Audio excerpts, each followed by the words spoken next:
te sigue. No podés ignorarlo. Es noticia, es debate. Es el tema del día. En Segundos Afuera. Y el gustazo de saludar al colega Walter Zafarian, periodista de FM La Red. También tiene su programa, Pilotos en Primera, en Deporte B. Bueno, para charlar un poco de este fenómeno de la Fórmula 1. Walter, ¿cómo estás? Buenos días. Adrián, Brenda, te saludamos. Hola Adrián, hola Brenda, ¿cómo va? Buen día. Bueno, nosotros acá te digo en lo personal, conociéndote desde hace muchos años, pero por expediente fútbol. Debo reconocer que tu paso por Fox y con la historia del fútbol, uno como periodista puede tener varios caminos, pero a mí el del archivo y el recuerdo y las imágenes es algo que me atrae mucho. Y deberás entender que por varios lugares del país y del mundo entraste en las casas desde ese programa, no tanto desde el automovilismo, sino desde el archivo fútbol. Vos sabés que a mí me pasa una cosa rarísima, porque a donde voy, no importa si es en la Argentina o a veces en Latinoamérica, como Fox tenía la penetración muy fuerte en toda Latinoamérica, te dicen, yo crecí viendo esos partidos y hoy me los recordás, sí.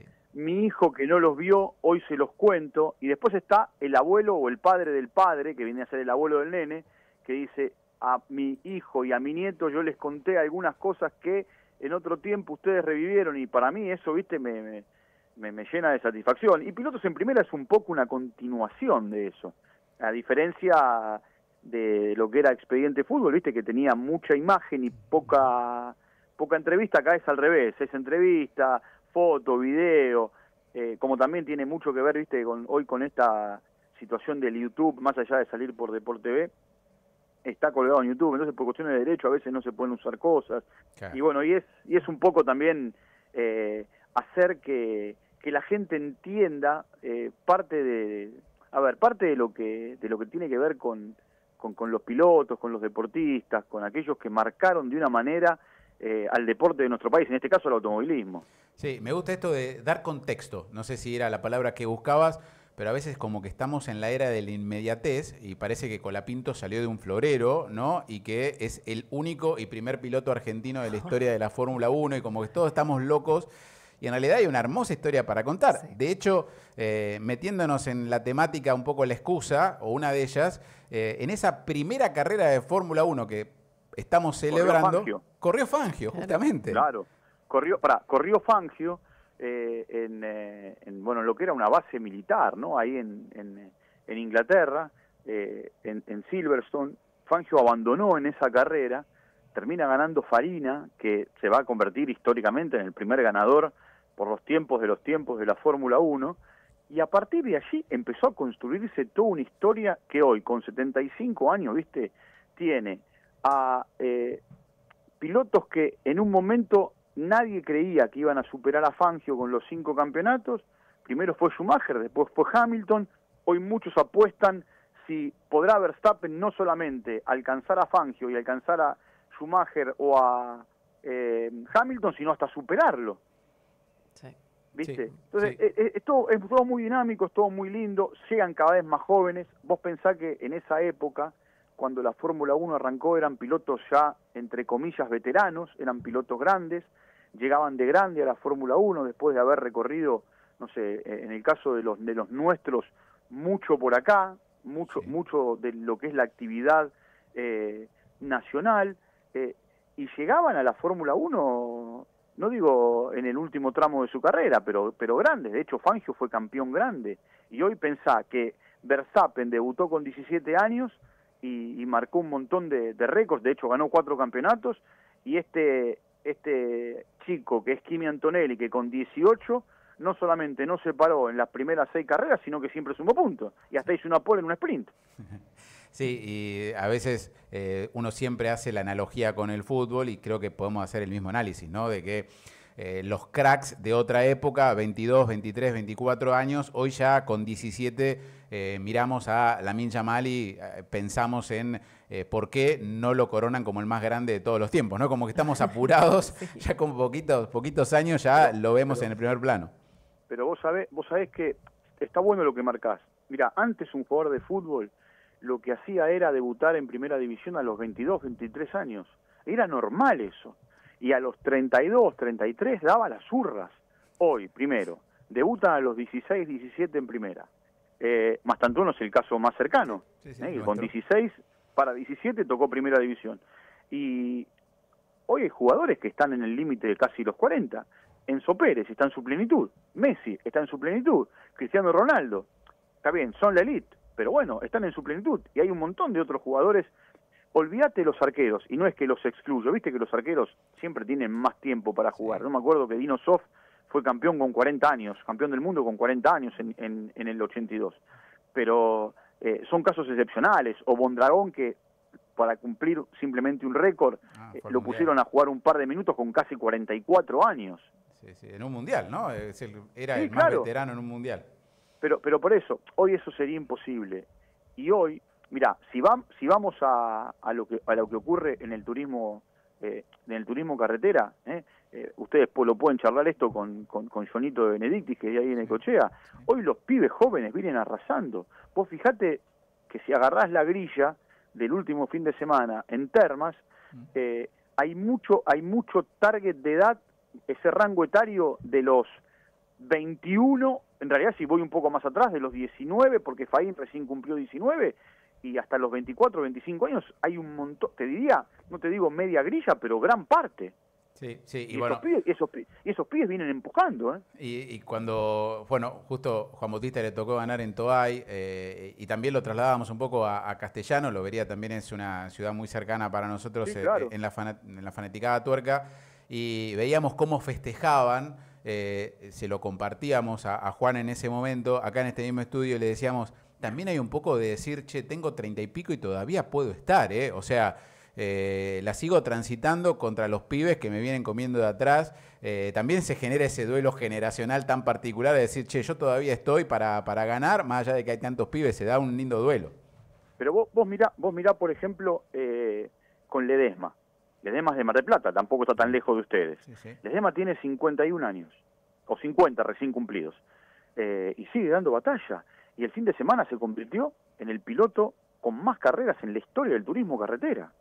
Ese Ledesma, que no digo que fue piloto de casualidad, pero sí una situación causal lo llevó a ganar un concurso en el que se presentó. No sé si ustedes conocen la historia. Él mandó una carta para participar de un concurso y salió ganador. Y a partir de ahí tuvo una prueba en el exterior y empezó su recorrido como piloto. Sí, es quererlo, proponérselo y también tener la constancia de llegar y seguir estando ahí arriba. Bueno, esa es otra cosa que me parece que se da en todos los ámbitos del deporte. Inclusive, mirá, si querés salir del fútbol y del automovilismo e ir a la NBA, vos tenés un tipo como LeBron James, que tiene 40 años y sigue jugando. ¿Por qué? Porque los tipos entendieron que si no se entrenan o no hacen las cosas como los pibes de 20, los pibes de 20 te pasan por arriba. Sí, en todo contexto. Sí, en el básquet también. Sí, tal cual. Bueno, hablando de pibes de 20, ¿no? Nos metemos en el tópico Franco Colapinto. Sí, que va a cumplir 22 ahora el 27 de mayo. ¿De qué lado estás? Pero lo digo, obviamente, desde el lado de que querés que le vaya bien el fanático, eso lo descarto. Pero viste que hoy hay una movida que excede, creo yo, la lógica de lo que a veces sentimos con un deporte, con un deportista en particular, porque ha estado en nuestra vida, digo, como representante argentino, me permitís un par de años, Fórmula 3, Fórmula 2, y ya el año pasado se llevó el Olimpia de Oro. Digo, hay como una Franco Colapintomanía. No sé de qué lado estás en el contexto periodístico para decir, obviamente, que como con la calidad la que tiene se lo merece, pero también como le estamos poniendo muchas mochilas rápidamente. Mirá, a ver, lo primero que hay que entender es que no deja de ser un chico de 21 años, que como cualquier pibe de 21 años tiene situaciones en la vida que va saltando. Vos agarrá a cualquier deportista o a cualquier, en este caso vamos a los autos, de esta generación de la que estamos hablando, y te van a decir que eligieron a lo mejor no ir al viaje de egresados por correr una carrera de karting, sí, por ejemplo, sí, ¿entendés? O de no ir a fiestas o de no participar por tener que ir a correr el fin de semana a tal lugar. Y yo creo que Colapinto lo que hizo fue prepararse para esto. Digamos, él de pibe, esa famosa frase, viste que muchos la comparan con la de Maradona, cuando Maradona le dijo a Pipo Mancera, quiero jugar en la selección, quiero ganar un mundial, y que él dice, quiero correr en Fórmula 1, charlando con la hija de Biglietti un día, hace mucho tiempo en el autódromo. Yo creo que él se preparó para esto. Él lo que hizo fue buscar su propio camino y escribió su propio destino. A la hora de decir, voy por todo, se fue muy chiquitito de la Argentina, a los 14 años, se fue solo a vivir a Europa. Allí, como todo, pasó por buenas y por malas, más por malas que por buenas. En un momento nadie lo conocía porque tampoco se tenía mucha referencia de lo que estaba haciendo, salvo un pequeño grupo que lo seguía o que lo acompañaba. Y cuando en el 2019 él aparece en un momento determinado en un lugar para hacer una prueba, lo ve Fernando Alonso, en realidad no Fernando Alonso, sino quienes trabajan con él en su equipo, lo reclutan para la Fórmula 4 española, y a partir de ahí es como que hay un lanzamiento. Él gana el campeonato de la Fórmula 4 española, después la pandemia hace que no tenga demasiada actividad por todo lo que había, se va a correr a Nueva Zelanda, vuelve y encuentra su lugar en la Fórmula 3, con muchos inconvenientes en el medio, porque el que conoce del tema del automovilismo es un deporte caro, claro.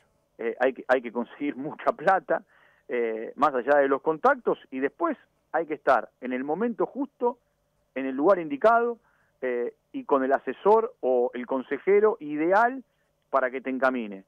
Y este chico encontró en María Catarineu y en su marido, Jamie Walters, dos personas que no solamente lo cobijaron, lo protegieron, lo guiaron, fueron casi padres sustitutos en Europa, y encima le consiguieron las posibilidades. Terminó cerrando un círculo buenísimo, con la particularidad que el pibe, sumando la Fórmula 3 y la Fórmula 2, ganó 5 carreras, una en Silverstone, y las 4 restantes las ganó en Italia, que es donde empezó su aventura en la Fórmula 1 y donde ahora vuelve a la Fórmula 1.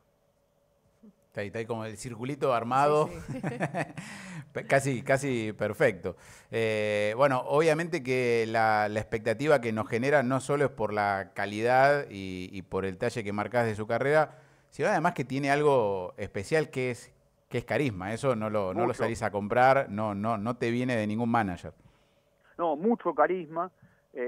Más allá de esto que se dio y su relación de amistad con Bizarrap y lo que empujan y cómo hacen las cosas, el pibe tiene carisma. Yo creo que, a ver, lo que tiene Franco Colapinto es que en la vida diaria es como es en el autódromo, en la vida diaria es como cuando corre.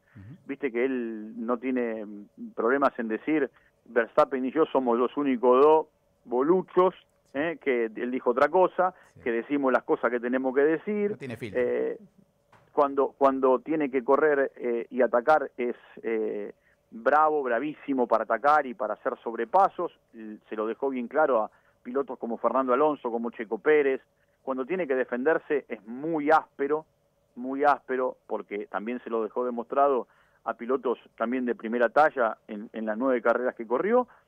Y después, a ver, lo que le pasó en las últimas carreras, que mucha gente le cae, primero, en las últimas 2, él no tuvo la culpa de nada, porque en Qatar Ocon se lleva puesto a Hülkenberg, y Hülkenberg se lo lleva puesto a él. La liga de rebote, hasta abriéndose él del radio para que no lo agarren.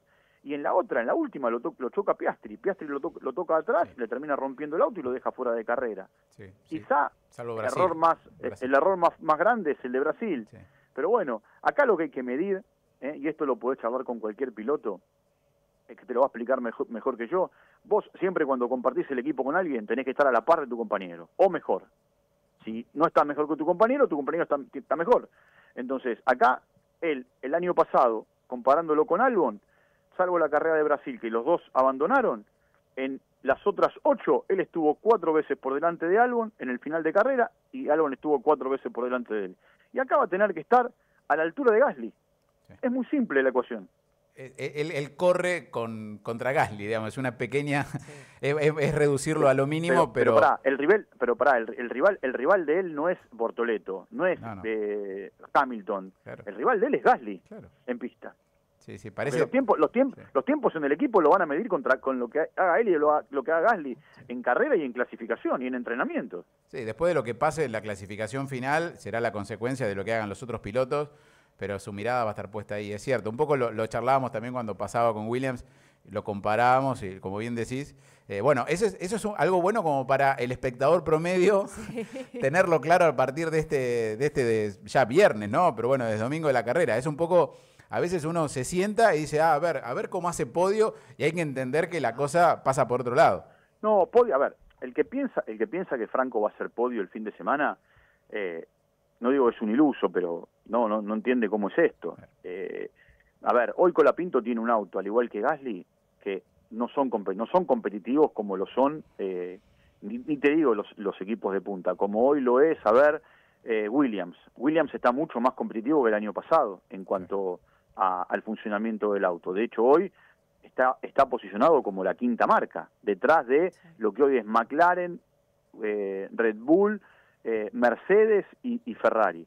Y después, por supuesto, ahora entramos a la temporada europea, ¿no? En estas 3 carreras que Franco conoce bien los circuitos, vamos a tener otro panorama, es otra situación. Veremos de qué manera, por ejemplo, Ferrari se prepara de manera especial para esta carrera, es su casa. Desde que se reinauguró el circuito en el 2020, o mejor dicho, desde que la Fórmula 1 volvió a correr en 2020, ganaron Hamilton y Verstappen, las Ferraris no pudieron hacer pie. O sea, hay 1000 situaciones, ¿viste? 1000 situaciones. Y después, acá hay una situación que también para mí es clara. Lo primero que él tiene que hacer es tratar de terminar las carreras. Claro. Lo primero, esa es la condición sine qua non. Si lo puede hacer por delante de Gasly, mucho mejor. Walter, ¿cuál es tu análisis? No te pido futurología porque a veces a los periodistas se les pide eso y me parece que no está bueno, porque lo que está bueno para el periodista es contar la noticia, analizarla, pero pensar en lo que va a venir, no te pido eso. Pero sí desde un análisis periodístico de lo que has visto, de los que conoces, el hecho de que escuderías como Red Bull hayan estado en el radio de posibilidades de Franco, al menos eso nos han contado, vos quizás nos podés dar otro detalle, pero ¿es tan crack como hoy todo el mundo lo ve, como lo vemos nosotros porque es argentino, o está dentro de un lote de 5, 6, 10 pilotos y él hoy lo está aprovechando ese lugar? Mira, la palabra crack es muy grande. Bien. Y mucho más cuando vos decís tiene 9 carreras. Bien. Sí tiene mucho talento. Bien.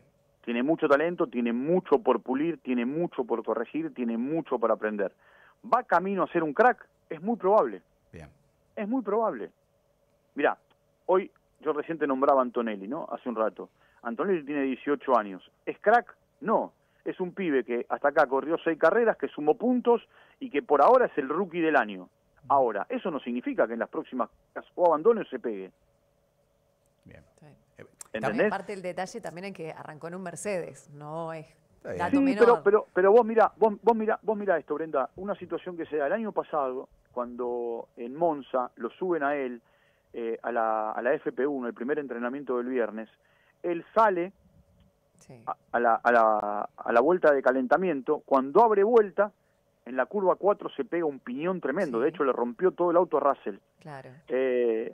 Y si vos escuchás a Bonington, que es el ingeniero, uno de los ingenieros que tiene Mercedes, o lo escuchás al mismo Wolf, él te dicen que le bastaron esa vuelta y media para entender la calidad de piloto que es el pibe, por los tiempos que hizo, por los parciales. Después se pegó, como se puede pegar cualquier, hasta Verstappen el año pasado se la puso en Jeddah. Sí, o en Miami que largó el sprint y le pasó lo que le pasó, ¿no? Terminó sin sumar en ese sprint. Pero ahí tenés, mirá, hoy el que para muchos es uno de los grandes candidatos a quedarse con el título y tiene muchas condiciones, que el Lando Norris, cada vez que tuvo que largar a la par de Verstappen no le pudo ganar. Sí, tal cual. No le pudo ganar, no pudo llegar primero a la primera curva. Siempre Verstappen llegó primero. Sí. Eso también tiene que ver con el oficio, con el recorrido, con el nerviosismo. con un montón de situaciones que tienen que ver con la presión. No es fácil gestionar, la presión, no es fácil gestionar la ansiedad, y mucho más cuando vos tenés pocas carreras y cuando en definitiva también sos un pibe, porque estos chicos no dejan de ser pibes. Sí, tal cual. Saliendo un poco de Franco, pero a la vez incluyéndolo, ¿qué particularidad que tiene el deporte tuerca o el automovilismo, y lo incluimos, ¿por qué no el motociclismo también? Que creo que el fútbol no puede ser comparado, pero voy a esto de deportes que nos vaya bien o nos vaya mal a los argentinos, tienen un arraigo casi como el boxeo, que había un público constante de la Fórmula 1, fanático, incluso sin Colapinto, y qué particularidad que tiene la Fórmula 1 como espectáculo en ese sentido. Capaz que lo podemos comparar con la NBA, que hoy nos toca no tener argentinos, pero entiendo que esta locura por la F1 no solamente es Colapinto, sino es el pueblo argentino que siempre ha estado muy atento a lo que pasa en esas carreras. Si querés, se lo podemos endilgar a Fangio y a Reutemann, pero... Sí, a ver, yo creo que Fangio, Froilán, Reutemann fueron los primeros, ¿no? Ahora también lo que está claro es que más allá de Colapinto sí, Colapinto no, vos pensás que desde el 2001 que dejó Mazacane hasta el 2024 pasaron 23 años, y el fierrero argentino se levantaba a la mañana al que le gusta, ¿no? Sí. Al tradicionalista, no al que se fue sumando, bienvenido, el que se fue sumando a esta historia de la Fórmula 1 con Franco Colapinto, los más chicos. Mira, hoy le contaba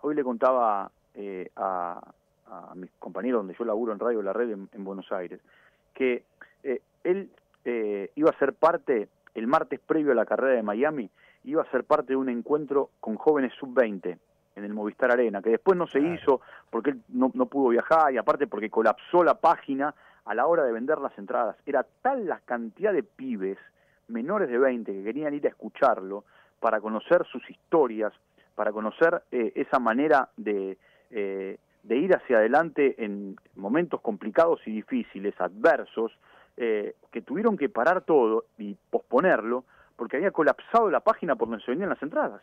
Claro. Sí, no se explica, digamos, o sea, es como que es lo que decíamos hoy, ¿no? Tiene algo que es carisma, que es entrar en la gente y que te haga querer escucharlo aunque tenga 20 años o tenga 21. Sí, porque aparte, ¿sabés qué pasa? Me parece que también hay algo que lo identifica con los pibes más allá del tema de edad. Habla como ellos. Bien. Porque vos agarrás a lo mejor a otro piloto de 20 años y son más, más cautos, más moderados, tienen otro lenguaje, ni mejor ni peor, diferente.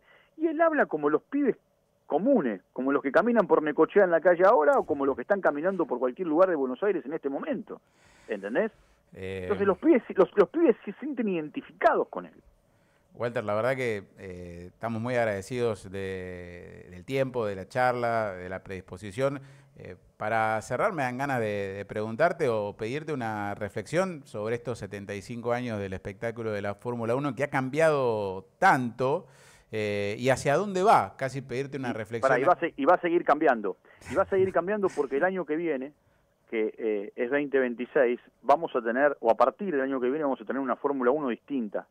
Una Fórmula 1 con motores híbridos, una Fórmula 1 sin DRS.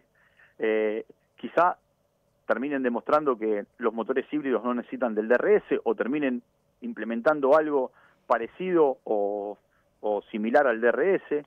Vamos camino a una Fórmula 1, me da la sensación a mí, sí.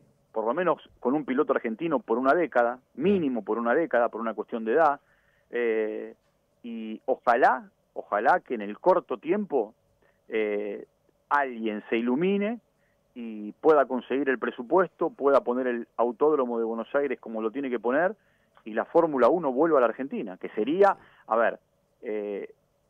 sería devolverle un poco a aquello, vuelvo a la historia del abuelo, del padre y el hijo, lo que los abuelos vieron, los padres vieron y los hijos no vieron. Te voy a hacer otra analogía con el fútbol. ¿Viste la locura que se armó cuando la Argentina ganó el Mundial de Qatar? Sí. Bueno, salió a la calle un montón de gente que tenía de 40 años para abajo, que nunca había visto al seleccionado argentino campeón. El día que la Fórmula 1 venga a la Argentina, también va a haber una generación o una generación y media que va a querer ir al autódromo porque nunca vio la Fórmula 1 girar en la Argentina. Sí, es como un espectáculo que nos debemos, ¿no? Además, sí. para lo que hablábamos de tanta fanaticada que no solo lo involucra Colapinto, sino el ser nacional de estar conectado con la Fórmula 1 desde hace tanto tiempo. Sí, te digo, va a ser, si la Fórmula 1 finalmente viene a la Argentina va a ser una locura. Más allá de que, por supuesto, a ver, iba a decir privativo, va a ser para pocos, porque no todo el mundo tiene el dinero para pagar una entrada, lo que vale un ingreso a la Fórmula 1. Y se va a hablar de que si es necesario y no hay otro dinero para invertir en otro lado y el ámbito privado, el ámbito del Estado para esa inversión, sí, va a haber una bueno, charla. pero acá me parece que empiezan a terciar los privados, Sí. En este caso me parece que empiezan a terciar los privados. Pero bueno, siempre va a ser polémico igual, ¿viste? Siempre... No, olvídate. Eso seguro, porque en definitiva el autódromo está sostenido por el gobierno de la Ciudad de Buenos Aires. Entonces te van a decir de dónde sacan los recursos para arreglar el autódromo, para ponerlo como lo tienen que poner. Siempre pasa, olvídate. Esas cosas pasan y van a seguir pasando. Bueno, ¿quién te dice que la próxima que charlemos al aire tenga que ver con esto o con otras historias que nos genere la Fórmula 1? Para nosotros, todo este tiempo que nos has dispensado, la verdad que lo disfrutamos mucho y te agradecemos, insisto, esta predisposición para sumarte a la charla, evocar un poco en esta fecha, con la excusa de la efeméride, lo que pasa en el mundo de la Fórmula 1 y también un poquito lo pasionales que somos con esto. Así que muchas gracias, Walter. Dale, un abrazo grande, saludo a todos los necochenses. Walter Zafarian, periodista de FM La Red, charlando con nosotros. Bueno, también, como decíamos, de su programa Pilotos en Primera, ahí por Deport TV, a través de su canal de YouTube, con la posibilidad de dialogar sobre el automovilismo, charlar desde un poco más adentro de lo que es la Fórmula 1 y la presencia de Franco Colapinto desde este domingo otra vez. Creo que esa frase de que tenemos piloto para los próximos 10 años eso ya, con nos hizo una caricia para los fanáticos y bueno, desde ya creemos que hemos tenido un lindo momento de radio que en minutitos podés revivir otra vez en nuestro canal de YouTube y por supuesto en las webs.